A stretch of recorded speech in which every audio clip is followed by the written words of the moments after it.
नमस्कार दोस्तों, स्वागत है आपका आज की हमारी इस हिंदी की क्लास में। तो आज की क्लास टीजीटी पीजीटी एस्टेट 2023, इसके अलावा एचपीएससी पीजीटी हिंदी एग्ज़ाम, तीनों ही एग्ज़ाम के लिए समान रूप से महत्वपूर्ण रहेगी, क्योंकि आज की क्लास में हम लोग काव्य शास्त्र पढ़ेंगे। ठीक है, काव्य शास्त्र में काव्य लक्षण पढ़ेंगे। अगर हम सिलेबस की बात करें तो टीजीटी हिंदी में सिलेबस में काव्य गुण और दोष दे रखे हैं, और पीजीटी में काव्य हेतु, गुण, दोष, रीतियाँ, शब्द शक्तियाँ, ये सब चीज़ें आपको पढ़नी पड़ेंगी। ठीक है, जो काव्य लक्षण है स्पष्ट आपके सिलेबस में नहीं लिखा, लेकिन अगर हम काव्य शास्त्र की बात करें तो वहाँ पर काव्य लक्षण बहुत ही इम्पोर्टेंट रहते हैं और हर एग्जाम में यहाँ से प्रश्न आता है। तो हम इसको छोड़कर आगे नहीं बढ़ सकते, पहले हम काव्य लक्षण ही पढ़ेंगे। ठीक है, तो यहाँ जितने भी आचार्य हैं उनकी द्वारा दी गई परिभाषाएं काव्य लक्षण की और ग्रंथ बहुत इंपॉर्टेंट हैं। तो शुरू करते हैं फिर आज की क्लास अच्छी लगी तो लाइक कर देना, चैनल पर नए हो तो सब्सक्राइब जरूर कर लेना, क्योंकि जो काव्य शास्त्र है वो थोड़ा सा मुश्किल लगता है, इसीलिए मैंने सोचा कि पहले मैं इसको करवाऊँ ताकि आप जैसे बार बार पढ़ेंगे जो चीज़ें मेन होंगी उसको नोट कर लेंगे तो आपको पेपर तक अच्छे से याद हो जाएंगी, खास करके परिभाषा और ग्रंथ वगैरह। ठीक है, तो शुरू करते हैं फिर आज की हमारी ये क्लास। तो सबसे पहले हम काव्य लक्षण की परिभाषा देखते हैं। काव्य लक्षण, ये तो पता है कि काव्य लक्षण होते क्या हैं। काव्य लक्षण काव्य के वे लक्षण होते हैं जिनकी उपस्थिति से कोई रचना काव्य कहलाती है। ठीक है, मतलब कि अगर हम किसी बीमारी की बात करें तो लक्षणों के द्वारा ही हमें पता चलती है ना कि ये बीमारी, उसी तरीके से काव्य के लक्षण ही बताते हैं कि ये काव्य है। लेकिन काव्य के लक्षण क्या होने चाहिए, इस बात को लेके विद्वानों में बहुत सारे मतभेद हैं। ठीक है, कोई कुछ कहता है, कोई कुछ कहता है, तो हम अच्छे से देखते हैं कि किसने क्या कहा है। सबसे पहले संस्कृत आचार्यों की बात करते हैं, उन्होंने क्या लक्षण बताए हैं। तो पहले आते हैं आचार्य भामह। इनकी शताब्दी आपको विशेष रूप से याद रखनी है, इनके ग्रंथ का नाम और उन्होंने किस बात पर बल दिया है, किस बात पर जोर दिया है, किस बात की महत्ता को स्वीकारा है, वो आपने याद रखना है। तो आचार्य भामह छठी शताब्दी के प्रमुख संस्कृत आचार्य हैं। ठीक है, उन्होंने अपने ग्रंथ काव्यालंकार, कौन सी शताब्दी, छठी शताब्दी, इनका ग्रंथ हो गया काव्यालंकार, और परिभाषा क्या दी है उसमें, शब्दार्थो सहितो काव्यम। तो आचार्य भामह कहते हैं कि शब्द और अर्थ से सहित काव्य क्या होता है, काव्य होता है। ठीक है, उसमें शब्द अर्थ होने चाहिए, लेकिन शब्द अर्थ के सहित भाव को काव्य इन्होंने कहा है। सहित भाव का जो है अर्थ वो थोड़ा अस्पष्ट लगता है। सहित भाव मतलब सहभाव शब्द थोड़ा सा अस्पष्ट है, उसके दो अर्थ निकलते हैं। तो इन्होंने क्या कहा है कि शब्द और अर्थ के सहित भाव को काव्य ये मानते हैं, लेकिन सहित भाव सहभाव का अर्थ थोड़ा अस्पष्ट है, इसके दो अर्थ निकलते हैं। एक साहित्यिक सामंजस्य, तो साहित्यिक सामंजस्य किस में होना चाहिए, शब्द और अर्थ में होना चाहिए। किस में होना चाहिए, शब्द और अर्थ में। हित सहित, हित सहित मतलब ये कहते हैं कि जो काव्य होना चाहिए लोक मंगल की बात करता हो, लोक हितकारी हो। ठीक है, हित सहित होना चाहिए। सहित के पहले अर्थ, जो सहित का अर्थ हमने सहभाव पढ़ा है, ठीक है, उसके पहले अर्थ के अनुसार शब्द और अर्थ के साहित्यिक सामंजस्य का काव्य कहा जाता है। ठीक है, तो दूसरे अर्थ के अनुसार शब्दार्थ, ऐसा शब्दार्थ जो लोक कल्याणकारी हो, सबका हित करने वाला हो, काव्य है। तो आचार्य भामह ने किस पर बल दिया है, लोक मंगलकारी काव्य होना चाहिए, ये कहते हैं आचार्य भामह, लोक कल्याणकारी होना चाहिए। ठीक है, तो ये हो गई हमारी आचार्य भामह की परिभाषा, उनका ग्रंथ, उनकी शताब्दी। ठीक है, तो अच्छे से आपने हर एक चीज़ को कर लेना है और नोट करते जाना है किस आचार्य ने क्या कहा है। इससे स्पष्ट हो गया कि आचार्य भामह शब्द और अर्थ के सामंजस्य पर बल देते हैं, अर्थात कविता न तो शब्द चमत्कार है और न ही केवल अर्थ का सौष्ठव है, उसमें सुंदर, कलात्मक और सरल शब्द प्रयुक्त होने चाहिए जो उचित भी हों, भावपूर्ण भी हों, अर्थ को भी व्यक्त करने वाले हों। जो शब्दार्थ प्रयुक्त हो वह लोक मंगल का विधायक भी होना चाहिए। ठीक है, तो भामह एक अलंकारवादी आचार्य थे और वे लिखते हैं, अर्थ मर्मज्ञों की अलंकृत वाणी विभूषित नारी के समान सुशोभित होती है। तो ये कथन किसने कहा है, ये भी आपने ध्यान में रखना है। अतः स्पष्ट है कि भामह अलंकृत शब्दार्थ को काव्य मानते हैं। तो आचार्य भामह में आपने इतनी चीज़ें याद रख लेनी है, ठीक है। अगला है हमारा आचार्य दंडी। तो अगला कौन है? आचार्य दंडी। आचार्य दंडी क्या कहते हैं? आचार्य दंडी 7वीं शताब्दी के संस्कृत आचार्य हैं। भामह 6ठी शताब्दी के, आचार्य दंडी 7वीं शताब्दी के। उन्होंने अपने ग्रंथ काव्यदर्श, तो इनका ग्रंथ कौन सा हो गया? काव्यदर्श हो गया, में काव्य की परिभाषा दी है। क्या परिभाषा दी है? शरीरतां विदिष्टार्थ भविष्यना पदावली। तो ये क्या कहते हैं? शरीरतां विदिष्टार्थ भविष्यना पदावली, अर्थात ईष्ट और अर्थ से युक्त पदावली तो काव्य का शरीर मात्र है। ईष्ट और अर्थ से युक्त पदावली तो काव्य का शरीर मात्र है, काव्य की आत्मा नहीं है। तो यहाँ दंडी ने किसकी बात की है? काव्य की आत्मा की बात की है। इन्होंने किस बात पर बल दिया है? काव्य की आत्मा, ठीक है। काव्य की आत्मा की बात करने वाले कौन है? आचार्य दंडी।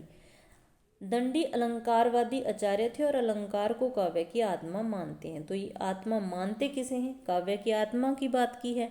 लेकिन काव्य की आत्मा इन्होंने किसको माना है? अलंकार को माना है, ठीक है। किसको माना है? अलंकार को।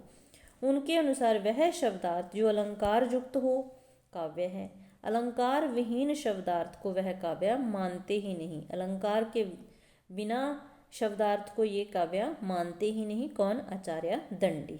क्लास अच्छी लगे तो लाइक ज़रूर कर देना। वैसे अपने हिसाब से आपने पढ़ते रहना है। मेरे से जितना हो पाएगा मैं आपकी हेल्प करूँगी, जितनी वीडियोस बन पाई उतनी बनाऊँगी। आपको पता है कि स्कूल से आने के बाद घर का भी देखना पड़ता है, तो मतलब आप समझ सकते हैं। आगे आचार्य दंडी ने जो परिभाषा दी है, जो मतलब काव्य लक्षण के बारे में बताया, उसमें मुख्य बातें क्या हैं? वे शब्दार्थ को काव्य न मानकर शब्द को काव्य मानने वाली जगन्नाथ की परंपरा के प्रवर्तक हैं। इन्होंने काव्य आत्मा की खोज का मार्ग उद्घाटित किया है। तो काव्य की आत्मा की खोज का मार्ग उद्घाटित करने वाले कौन हैं? आचार्य दंडी। आगे हो गए आचार्य वामन। आचार्य वामन ये 8वीं शताब्दी के आचार्य हैं। तो आचार्य वामन कौन सी शताब्दी के हैं? 8वीं शताब्दी के। ये भी संस्कृत विद्वान थे, ये ठीक है, ये भी संस्कृत विद्वान थे। ये रीति संप्रदाय के प्रवर्तक हैं। तो रीति संप्रदाय के प्रवर्तक कौन? आचार्य वामन। तो वामन से आप ब्राह्मण कर सकते हैं। ब्राह्मण को रीति रिवाज ज़्यादा पता होते हैं, तो रीति संप्रदाय के प्रवर्तक हो गए आचार्य वामन। इन्होंने अपने ग्रंथ काव्यालंकार सूत्रवृत्ति, तो इनका ग्रंथ का नाम क्या है? काव्यालंकार सूत्रवृत्ति में काव्य की इस प्रकार से परिभाषा दी है: गुणालंकृत्यो शब्दार्थ्यो काव्य शब्दों विद्यते। परिभाषा अच्छे से याद रखनी है। तो ज़्यादा गुण किस में होते हैं? ब्राह्मण में होते हैं। हम याद करने के लिए कह सकते हैं, ठीक है। तो किस तरीके से आप मतलब गुण का संबंध किससे है? आचार्य वामन से। परिभाषा भी याद रह जाएगी, रीति संप्रदाय भी याद रह जाएगा, ठीक है। और काव्यालंकार सूत्रवृत्ति, तो सूत्र वगैरह कौन बताते हैं? ब्राह्मण बताते हैं। अगली इसकी इनकी जो परिभाषा है, 2 परिभाषाएं हैं, ठीक है। काव्य शब्दों गुणालंकार संस्कृत्यो शब्दार्थ्यो वर्तते, ठीक है। तो ये भी आपने याद रखनी है। अर्थात गुण और अलंकार से युक्त शब्दार्थ ही काव्य के नाम से जाना जाता है। आचार्य वामन ने वामह और दंडी से कुछ आगे बढ़कर गुण युक्त और अलंकार युक्त शब्दार्थ को ही काव्य की संज्ञा दी है। तो ये आचार्य वामह और दंडी से थोड़ा आगे निकल गए और इन्होंने किसकी बात की है? गुणों की बात की है। गुण युक्त और अलंकार युक्त शब्दार्थ को ही काव्य की संज्ञा दी है। इसमें मुख्य बातें क्या याद रखनी है? इन्होंने दोषहीनता को कोई स्थान नहीं दिया है, ठीक है। आगे आ गए आचार्य रुद्रट। आचार्य रुद्रट, आचार्य रुद्रट 9वीं शताब्दी के संस्कृत कवि थे। तो ये 9वीं शताब्दी के संस्कृत कवि थे। उन्होंने आचार्य वामह का अनुकरण करते हुए शब्द व अर्थ को ही काव्य माना है। किसका अनुकरण किया है? वामह का, ठीक है। उन्होंने उनके अनुसार शब्दार्थों सहित काव्य में ही काव्य की उचित परिभाषा है। ये भी अलंकारवादी आचार्य थे, ठीक है। इसके बारे में भी ध्यान रखना है कि रुद्रट भी अलंकारवादी आचार्य थे और ये 9वीं शताब्दी के आचार्य थे। आगे आ गए हमारे आचार्य कुंतक। आचार्य कुंतक 10वीं शताब्दी के आचार्य थे। कौन सी शताब्दी के? 10वीं शताब्दी के। वृकोक्ति संप्रदाय के प्रवर्तक आचार्य कुंतक। तो कुंतक ने किस संप्रदाय के प्रवर्तक थे? ये वृकोक्ति संप्रदाय के प्रवर्तक थे। इन्होंने काव्य लक्षण इस प्रकार से दिए हैं, शब्दार्थों सहितो वक्र कवि व्यापार शालिनी। तो ये परिभाषा याद करनी, इन्होंने व्यापार पर बल दिया, व्यापार की बात करने वाले आचार्य कुंतक। ठीक है, आचार्य अर्थात काव्य मर्मज्ञों को आनंद देने वाले रम्य कवि व्यापार से युक्त रचना में शब्द और अर्थ मिलकर काव्य कहलाते हैं। ठीक है, अर्थात काव्य मर्मज्ञों को आनंद देने वाले रम्य कवि व्यापार से युक्त रचना में शब्द और अर्थ मिलकर काव्य कहलाते हैं। इसमें मुख्य बातें क्या याद रखनी है, शब्द और अर्थ दोनों मिलकर काव्य होते हैं। ठीक है, शब्द और अर्थ दोनों मिलकर काव्य बनते हैं। शब्दार्थ का सहभाव वक्रता गुणों और अलंकारों की पारस्परिक स्पर्धा में से आता है, पारस्परिक स्पर्धा से आता है शब्दार्थ का सहभाव। तीसरी इसकी विशेषता है, वृकोक्ति से युक्त अलंकृत शब्दार्थ ही काव्य का मूल है। वृकोक्ति से युक्त अलंकृत शब्दार्थ ही काव्य का मूल है। एक बार पढ़ने में थोड़ा मुश्किल लगेगा, लेकिन यहाँ से प्रश्न आ जाता है तो छोड़ नहीं सकते। चौथा जो इसकी विशेषता है, अलंकृत शब्दार्थ काव्य मर्मज्ञों के आह्लादन में सक्षम होना चाहिए, मतलब कि उनको आनंद देने वाला होना चाहिए, उनको प्रसन्न करने वाला होना चाहिए। अतः कुंतक ऐसे शब्दार्थ को काव्य मानते हैं जो वृकोक्ति के साथ साथ अलंकार युक्त हो, वृकोक्ति के साथ अलंकार युक्त हो और पाठकों को आनंद देने वाला हो, पाठकों के लिए आनंदकारी हो। ठीक है, तो ये हो गए हमारे आचार्य कुंतक। आगे आ गए आचार्य मम्मट। आचार्य मम्मट भी काफ़ी महत्वपूर्ण है। ठीक है, आचार्य मम्मट 12वीं शताब्दी के आचार्य थे। तो ये कौन सी शताब्दी के थे, ये 12वीं शताब्दी के आचार्य थे। आचार्य मम्मट ने अपने ग्रंथ काव्य प्रकाश, तो इनका कौन सा ग्रंथ था, काव्य प्रकाश, इस प्रकार काव्य की परिभाषा दी है, तद दोषो शब्दार्थो सगुणावलंकृति पुण्य कवापी।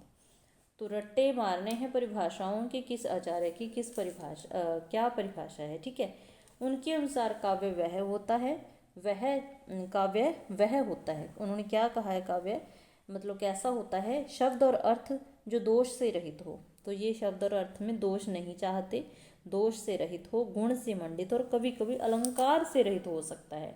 तो ये क्या कहते हैं कि दोष से रहित हो, ठीक है, और अलंकार से भी रहित हो सकता है। लेकिन क्यों, मतलब इन्होंने अलंकार को महत्वता नहीं दी, अलंकार के बिना इन्होंने कहा है कि काव्य हो सकता है।